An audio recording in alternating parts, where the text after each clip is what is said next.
हमारे किडनी का main function है ब्लड को फिल्टर करना। जैसे एक आरओ सिस्टम होता है, आपके पानी को, पीने वाले पानी को साफ़ करता है, उसी तरह किडनी आपके ब्लड को साफ़ करती है। आप जो दिन भर चल रहे हैं, खाना खा रहे हैं, सांस ले रहे हैं, एक्टिविटी कर रहे हैं, उससे ब्लड में इम्प्योरिटीज़ या कचरा जमा हो जाता है। आपकी किडनी का काम है कि उस ब्लड को फ़िल्टर करे। जो फिल्टर्ड ब्लड है वो बॉडी में सर्कुलेट होता है और जो गंदगी है वो यूरिन के माध्यम से आपके शरीर से बाहर निकल जाती है। इसके अलावा किडनी के बहुत सारे काम हैं। बोन्स को स्ट्रॉन्ग करना, ब्लड को बनाने का ऑर्डर देना और विटामिन डी का रेगुलेशन है और काफ़ी सारे काम हैं। पर जो मेन किडनी का काम है वो है ब्लड को फिल्टर करना।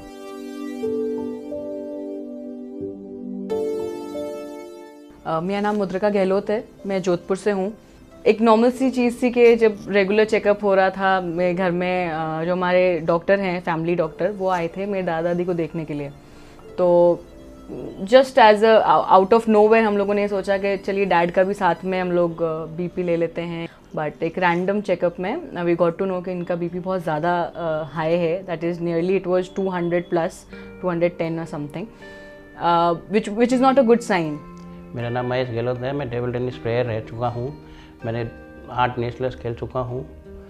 मैंने स्कूल नेशनल्स में ब्रॉन्ज मेडल जीता हुआ है और बिल्कुल फिट था मैं।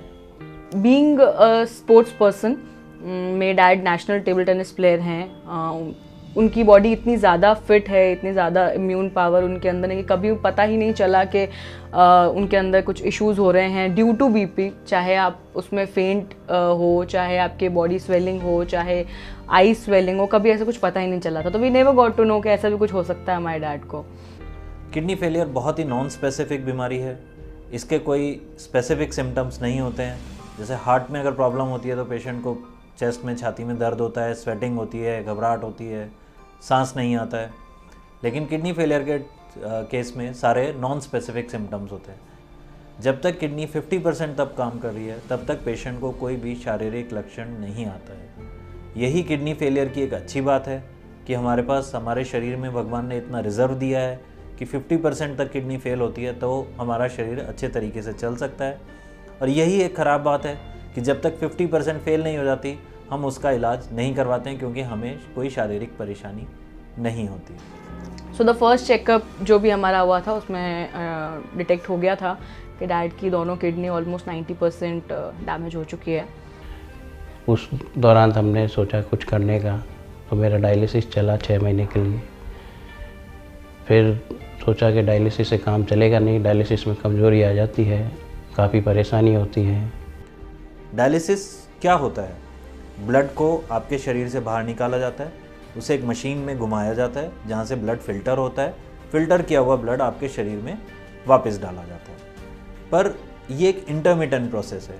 एक आपकी नेचुरल किडनी है जो कि आपके शरीर में 24 आवर जैसे जैसे कचरा इकट्ठा हो रहा है वैसे वैसे उसको क्लीन कर रही है। और एक डायलिसिस का प्रोसेस है जब आप 2 दिन में, 3 दिन में एक बार जाते हैं अपने ब्लड की सफाई करवा के आते हैं। तो एक बहुत कॉमन सी लॉजिकल चीज़ है, जो चीज़ 24 आवर्स 24/7 काम कर रही है और एक चीज़ 3 दिन में एक बार आपके घर की सफाई हो रही है, तो क्या बेटर ऑप्शन है?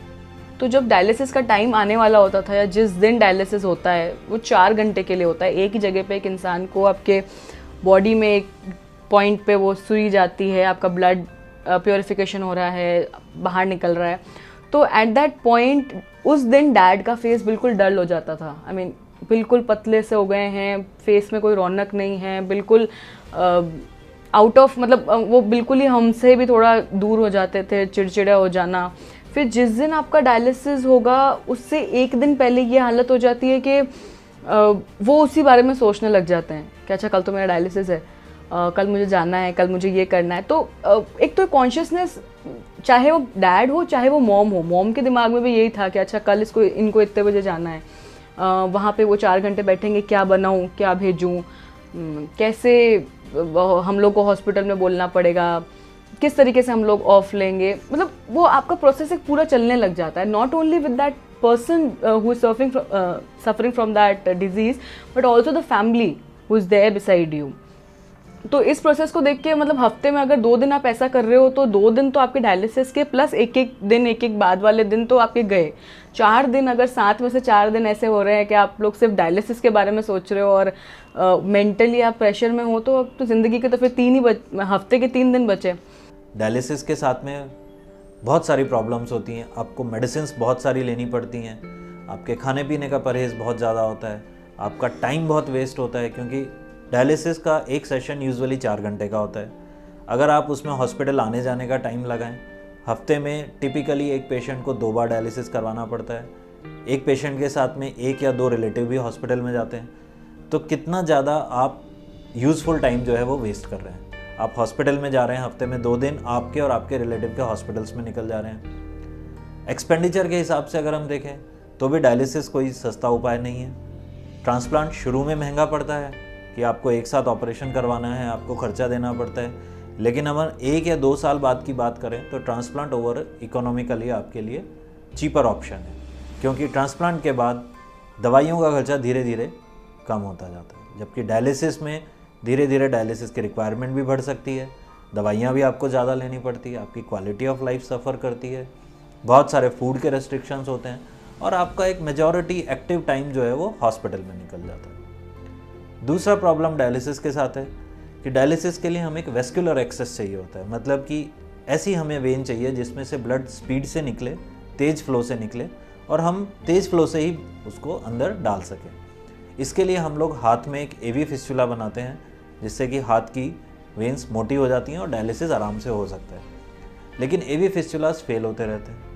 कभी किसी पेशेंट का बीपी किसी वजह से डाउन हो गया तो फेल हो जाएगा, किसी पेशेंट को फीवर आ गया तो डाउन हो जाएगा, कभी पानी की कमी शरीर में हो गई तो फिस्टुला फेल हो जाता है। एक फिस्टुला फेल हो जाता है तो हमें दूसरा फिस्टुला बनाना पड़ता है।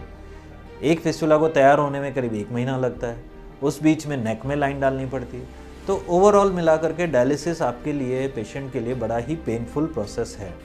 तो ओवरऑल ये एक प्रोसेस था जहाँ पे हम लोगों को ऐसा लगा कि we have to take 1 step ahead. हमने डैड को देखा था and we have never seen the person, the support system of my family. मैं उनको ये देख रही हूँ कि ही इज़ गोइंग डल, या उनके चेहरे पे शिकन है, या फिर उन्होंने कभी ज़िंदगी में ऐसा सोचा है कि मेरे साथ क्या हो रहा है। We have never seen him like that. हमारे सपोर्ट सिस्टम एक ही इंसान रहा है, दैट इज़ आवर डैड। तो इट वॉज आवर डिसीजन कि हमें कैडेवर का वेट नहीं करना है। दो हमने नाम लिखवाया था, it was on the safe side, शायद जल्दी मिल जाए, यू नेवर नो। बट हमारा ये था कि हम लोग ट्रांसप्लांट करवाएंगे, we'll go for transplant and सून।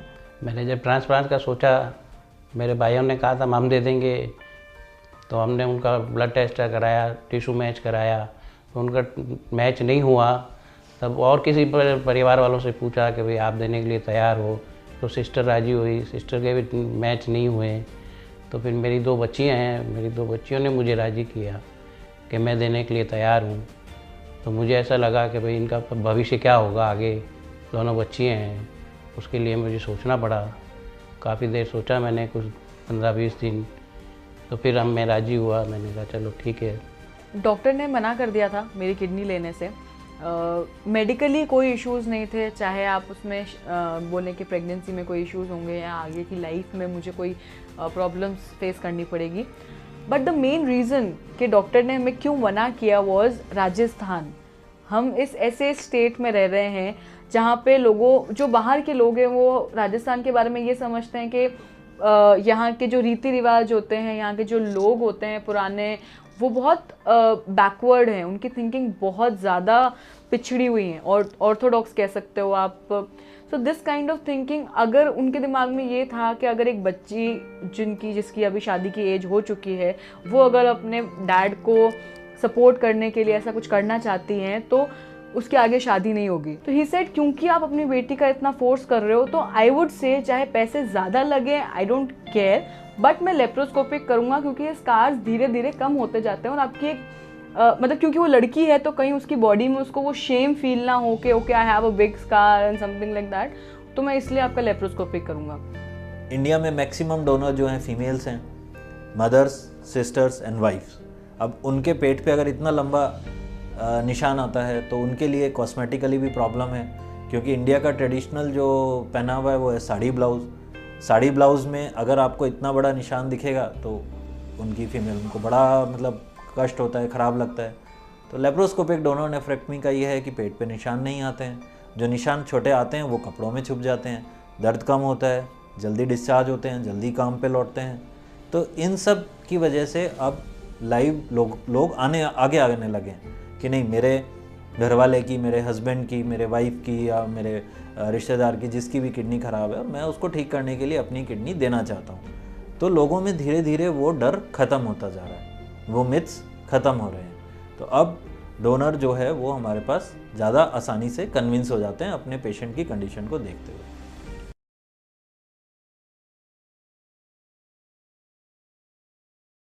मेरा नाम सुरेंद्र सिंह है, मैं 70 साल का हूँ और 91 के अंदर मेरे ब्रदर वीरेंद्र सिंह को कुछ प्रॉब्लम हो गई थी। उसकी दोनों किडनियाँ ख़राब हो गई थी और कोई विकल्प बचा नहीं था। वो डायलिसिस पे ऊपर चल रहा था और डॉक्टरों ने कहा साहब किडनी ट्रांसप्लांट ही एकमात्र वो है।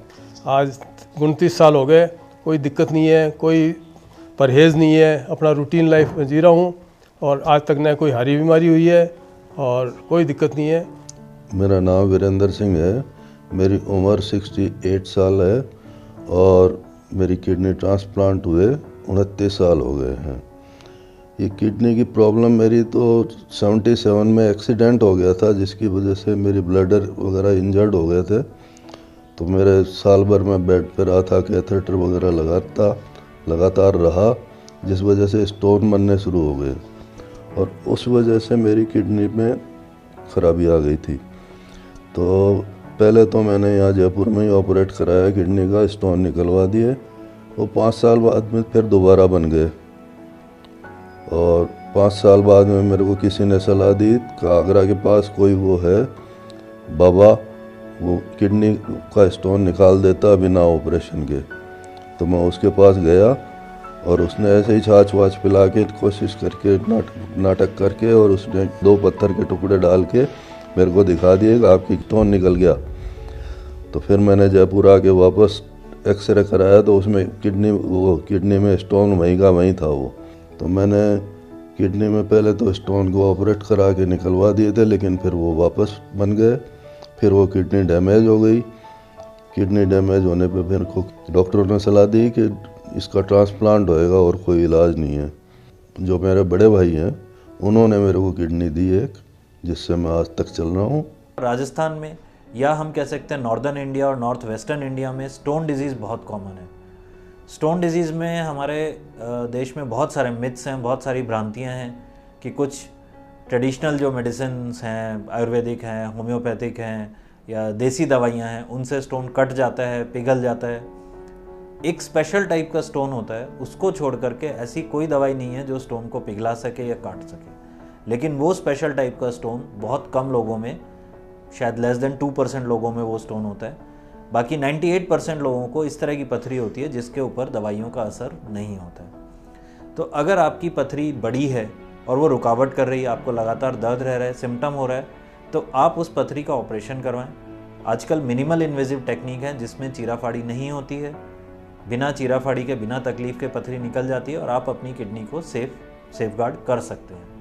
क्योंकि इस एरिया में, इस रीजन ऑफ द इंडिया में स्टोन बहुत कॉमन है। हमारा राजस्थान एक गर्म प्रदेश है, पानी की कमी है, ड्राई, हॉट, ह्यूमिड क्लाइमेट है, तो ऐसे में स्टोन का इंसिडेंस बहुत ज़्यादा है। तो इस एरिया में हम ऐसे बहुत सारे पेशेंट देखते हैं जो अपनी बीमारी को इग्नोर करके और अपने किडनी फेलियर के साथ हमें प्रेजेंट करते हैं।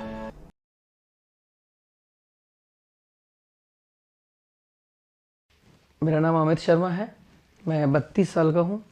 मेरी ज़िंदगी काफ़ी अच्छी चल रही थी। मैंने बीटेक किया हुआ है। बीटेक करने के बाद में मैं जॉब कर रहा था, बहुत बढ़िया स्मूथ लाइफ चल रही थी। एक दिन बाइक से जब मैं जॉब से घर के लिए आ रहा था तो मुझे बहुत ज़्यादा हेडेक हुआ, प्रॉब्लम हुआ। तो मुझे लगा कि एक बार डॉक्टर को दिखाना चाहिए। मैं डॉक्टर के पास जब पहुंचा, मैं अकेला गया था, जॉब से डायरेक्ट गया था डॉक्टर के पास में।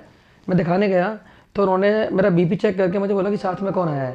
मैंने कहा कोई नहीं आया, मैं अकेला आया हूँ। तो उन्होंने मेरे को 2 मेडिसिन दी, दे के बोला कि एक बार लेट जाओ, आराम करो, 10 मिनट बाद में बात करते हैं। 10 मिनट बाद में जब मैं खड़ा हुआ तो मैंने पूछा सर बात बताएं, मुझे प्रॉब्लम क्या है। तो उन्होंने बोला कि तुम्हें पता है तुम 220 पे आए हो, बीपी तुम्हारा 220 आया है। हमारी मेडिकल साइंस में 200 से प्लस पे बताते हैं कि बहुत ज़्यादा प्रॉब्लम हो जाती है, अकेला आदमी नहीं आ सकता। आप अकेले आए हो और 220 आपका बीपी है, मैं आपके चेकअप कराऊंगा, देखते हैं उसमें क्या डायग्नोस होता है। तो जब चेकअप कराया डॉक्टर ने तो उसमें निकला कि मेरी दोनों किडनी फेल हो चुकी हैं, उन्होंने काम करना बंद कर दिया है। किडनी फेलियर किस एज ग्रुप को अफेक्ट करता है? नॉर्मली हम ये मानते हैं कि वर्ल्ड ओवर डायबिटीज़ और ब्लड प्रेशर ये किडनी फेलियर का मुख्य कारण है। World over diabetes number 1 cause है जिसकी वजह से किडनी फेल होती है, लेकिन अब डायबिटीज़ का इंसिडेंस भी बढ़ता जा रहा है, कम एज पे डायबिटीज़ होती जा रही है। फास्ट फूड और लैक ऑफ एक्सरसाइज की वजह से डायबिटीज़ कंट्रोल अच्छा नहीं रहता है। 8-10 साल तक अगर किसी को डायबिटीज़ अनकंट्रोल रहती है तो धीरे धीरे उसकी किडनी पे असर पड़ता है और वो किडनी धीरे धीरे फेलियर की तरफ जाती है। तो डायबिटीज़ और blood pressure usually middle age के बाद अफेक्ट करते हैं, तो किडनी फेलियर का भी पीक एज मिडिल एज के बाद ही होता है। लेकिन बहुत सारे केसेस ऐसे हैं जो यंग एज में या बच्चों में किडनी फेलियर हो जाता है। बच्चों में अगर कुछ कॉन्जेनाइटल एनोमली है, कॉन्जेनाइटल मतलब बाय बर्थ उनका किडनी का फॉर्मेशन ठीक से नहीं हुआ है या यूरिन का जो ट्रैक्ट है उसके फ्लो में कहीं रुकावट है, तो बाय बर्थ ही उनको किडनी की प्रॉब्लम होती है, जिसका टाइम पे ट्रीटमेंट नहीं कराया जाए, अगर ऑपरेशन की ज़रूरत है और ऑपरेशन नहीं कराया जाए तो बच्चों की किडनी भी परमानेंटली फेल हो सकती है। उसके अलावा बहुत सारी डिजीज़ होती हैं जो कि जेनेटिक होती हैं, हमें हमारी फैमिली से मिलती हैं। कुछ इम्यूनोलॉजिकल डिजीज़ होती हैं जिनके लिए कोई कारण नहीं है, वो बस हो जाती हैं उनका, लेकिन कुछ का ट्रीटमेंट अवेलेबल है, कुछ का नहीं अवेलेबल है। एंड पॉइंट ये है कि किडनी अगर एक बार परमानेंटली फेल हो गई तो हमें रीनल रिप्लेसमेंट थेरेपी ही करवाना पड़ेगा। एक बार को तो लगा कि जीवन अब खत्म ही हो गया, ज़िंदगी थम सी गई है, क्योंकि पता ही नहीं था, कभी सुना भी नहीं था कि किडनी फेल होना क्या होता है, क्या करते हैं इसमें। बाद में फिर नेफ्रोलॉजिस्ट से मिला तो उन्होंने मेरे को बोला कि आपको डायलिसिस कराना पड़ेगा। डायलिसिस जब आप करा रहे होते हैं तो उस टाइम पे आप डायलिसिस के बाद में भी जब आप मतलब इसमें प्रॉब्लम है, किडनी की प्रॉब्लम है, तो आप पानी नहीं पी सकते हैं, क्योंकि आप बॉडी में अपनी में लिक्विड इनटेक करोगे तो आउटपुट तो होगा ही नहीं, क्योंकि यूरिन आपको आ ही नहीं रहा है, तो प्रॉब्लम होती है, तो आप पानी नहीं पी सकते हैं। सीधा लेटना मैं भूल गया था, क्योंकि लिक्विड बॉडी में परमानेंट रहता था, मुंह में से बदबू आती थी, लेटते ही वो लिक्विड हार्ट की साइड जाता था, पानी, सांस फूलती थी, लेटा नहीं जाता था। मैं लेट के सोना भूल गया था कि लेट के भी कोई सोता है। डायलिसिस बहुत गंदी प्रोसेसिंग होती है। ट्रांसप्लांट ही एक ऑप्शन होता है जिससे आप वापस से एक अपनी अच्छी ज़िंदगी जी सकते हो। उस दिन मेरी आंखों में आंसू आ गए जिस दिन मेरे जीजाजी ने मुझे बोला कि तू हमने बहुत छोटा सा हमारी गोद में देखा है, तुझे मरते हुए नहीं देख सकते हम। उस दिन मुझे बड़ा ताज्जुब हुआ जिस दिन मेरे जीजाजी मुझे बोले कि बेटा तू बहुत छोटा सा, जब हमारी शादी हुई थी हमने तो गोद में खिलाया है, हम तुझे मरते हुए नहीं देख सकते, तेरी बहन तुझे किडनी देगी। उस दिन मुझे लगा कि हाँ, जिंदगी में कुछ अब हो सकता है। मेरी बहन ने मुझे किडनी दी, हमारा ट्रांसप्लांट हुआ। ट्रांसप्लांट होने के बाद में सबसे पहले मैं यही सोच रहा था, जब मैं बेड पे लेटा हुआ था तो मुझे मेरे डॉक्टर ने थप्पड़ दे के आँख मेरी खोली। तो ट्रांसप्लांट के बाद में मेरे 2 क्वेश्चन थे मेरे दिमाग में। सबसे पहला क्वेश्चन तो मेरे दिमाग में यही आया कि सर मुझे यूरिन आ रहा है कि नहीं आ रहा है, क्योंकि यूरिन आने का जो फील जो होता है ना, वो डायलिसिस के दौरान मैं भूल गया था कि वो फील कैसा होता है, क्योंकि यूरिन आता ही नहीं था। तो मैं चाह रहा था कि वो फील मुझे वापस से आए और मुझे पता लगे कि हाँ ठीक है, मैं सही हूँ। तो मैंने सर को बोला कि सर मुझे यूरिन आ रहा है कि नहीं आ रहा है। तो सर ने मुझे मेरा यूरिन बैग ऊपर उठा के देखा कि देख यूरिन आ नहीं रहा, बहुत तेज़ आ रहा है, लगातार तो कर रहा है।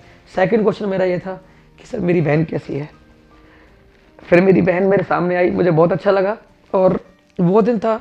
उसके बाद मेरे लगा कि मुझे अब वापस से मेरी लाइफ जीनी है, बहुत अच्छे से जीनी है। उस दिन से मैंने कभी पीछे मुड़ के नहीं देखा, भगवान की दया से और सभी बड़ों के आशीर्वाद से। मुझे 5 साल से ऊपर हो गए मेरी किडनी ट्रांसप्लांट हुए, बहुत अच्छी लाइफ चल रही है। जब ट्रांसप्लांट के बाद में जब मैं पहली बार सीधा लेटा, मुझे इतना अच्छा लगा, मुझे लगा कि शायद सब कुछ मैंने पा लिया है अब। उसके बाद में मेरी नॉर्मल लाइफ हो गई, बिल्कुल अच्छा रूटीन चल रहा था। बट बार बार कहीं ना कहीं एक क्वेश्चन दिमाग में कौंध रहा था कि कोई लड़की मेरी शादी करेगी या नहीं करेगी। काफ़ी लोग तो ऐसे क्वेश्चंस करते थे कि किडनी ट्रांसप्लांट मतलब आपकी कोई किडनी नहीं है। लोग अभी भी अवेयर नहीं है कि किडनी ट्रांसप्लांट प्रोसेसिंग एग्जैक्टली होती क्या है। ट्रांसप्लांट क्या प्रोसेस है? ट्रांसप्लांट होता है कि एक हेल्दी डोनर है, आपका रिलेटिव है, लीगली परमिटेड जो है गवर्नमेंट की तरफ से जिनकी परमिशन मिल जाती है, उनसे हम किडनी निकालते हैं, एक किडनी निकालते हैं और आपके शरीर में लगाई जाती है।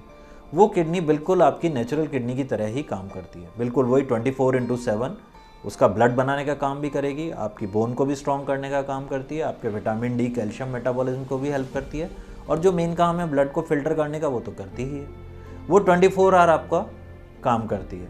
तो आपकी हॉस्पिटल की विजिट्स कम हो जाती हैं, आपका खाने पीने का रेस्ट्रिक्शन हट जाता है, ठीक, आपकी दवाइयाँ जो हैं वो कम हो जाती हैं, और आपकी क्वालिटी और क्वांटिटी ऑफ लाइफ दोनों बढ़ जाती है। बट लकीली मुझे एक एजुकेटेड नहीं, वेल एजुकेटेड लड़की मिली।